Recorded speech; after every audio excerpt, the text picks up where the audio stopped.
masa PSBB tahun 2021 ini yang berlaku mulai tanggal 11 untuk Jakarta tanggal 11 Januari sampai dengan 24 Januari nanti, maka tentu kami melakukan pengaturan untuk kapasitas penumpang itu maksimum 50%, apakah itu angkutan umum maupun angkutan perorangan. Selanjutnya kami juga melakukan pembatasan waktu operasional keseluruhan layanan angkutan umum mulai jam 5 sampai dengan jam 20, kecuali untuk LRT mulai jam 5.30 sampai dengan jam 20. Kemudian untuk KRL ini kami sesuaikan dengan pola operasional KRL. Sebagaimana kita ketahui, jika KRL dilakukan pembatasan jam operasional, maka akan terjadi kepadatan penumpang pada awal maupun akhir operasional KRL. Oleh sebab itu kami berikan keleluasaan kepada KRL untuk melakukan pengaturan sesuai pola operasionalnya untuk jam operasionalnya, karena KRL pun melakukan pengangkutan untuk penumpang komuter dari Bodetabek ke Jakarta ataupun dari Jakarta ke Bodetabek.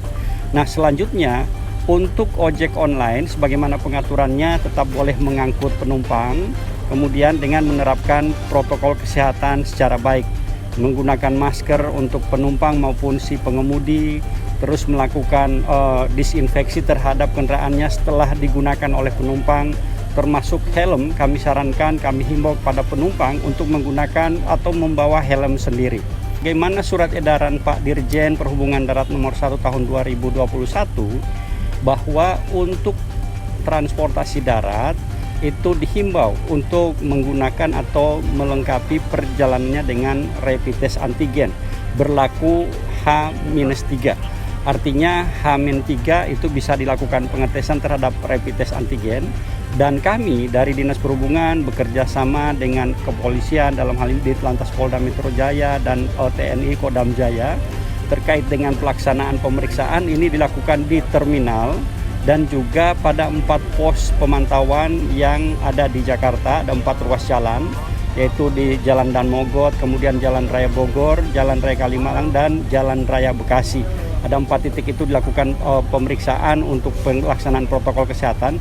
Dan untuk masyarakat, kenapa kemudian dilakukan pengetesan untuk rapid test antigen secara random tadi sebagaimana SE Dirjen nomor 1 tahun 2021 ini adalah kita ingin memberikan ruang kepada masyarakat yang memiliki keterbatasan akses ke fasilitas kesehatan, itu mereka dapat melakukan pengetesan di titik-titik yang ada tadi, yaitu di 4 terminal. Ada terminal Kampung Rambutan, terminal Pulau Gebang, terminal Kalideres ini, dan juga terminal Tanjung Priuk, serta 4 ruas jalan tadi.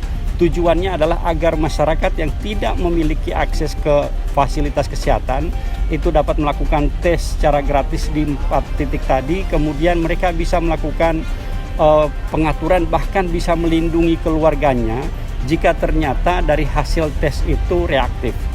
Ini tujuannya adalah kepada keselamatan kita bersama. Jadi kami menghimbau kepada masyarakat yang akan melakukan perjalanan, silahkan Anda melakukan tes secara gratis selama pelaksanaan PSBB ini di 4 terminal. Kemudian ada ruas jalan yang kami lakukan juga pelaksanaan tes, dan kemudian kita sama-sama melindungi paling tidak diri sendiri dan keluarga kita setelah kita mengetahui bahwa kita positif terhadap COVID-19.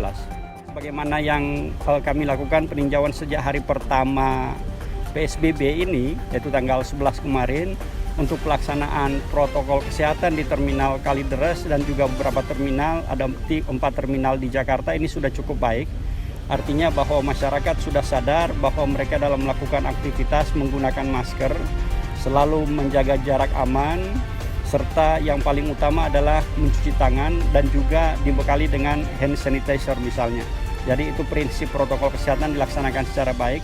Terus kami himbau, memang ada beberapa masyarakat yang masih menggunakan masker non standar. Ini pun kami himbau untuk kembali kita kepada prinsip protokol kesehatan agar menggunakan masker yang standar.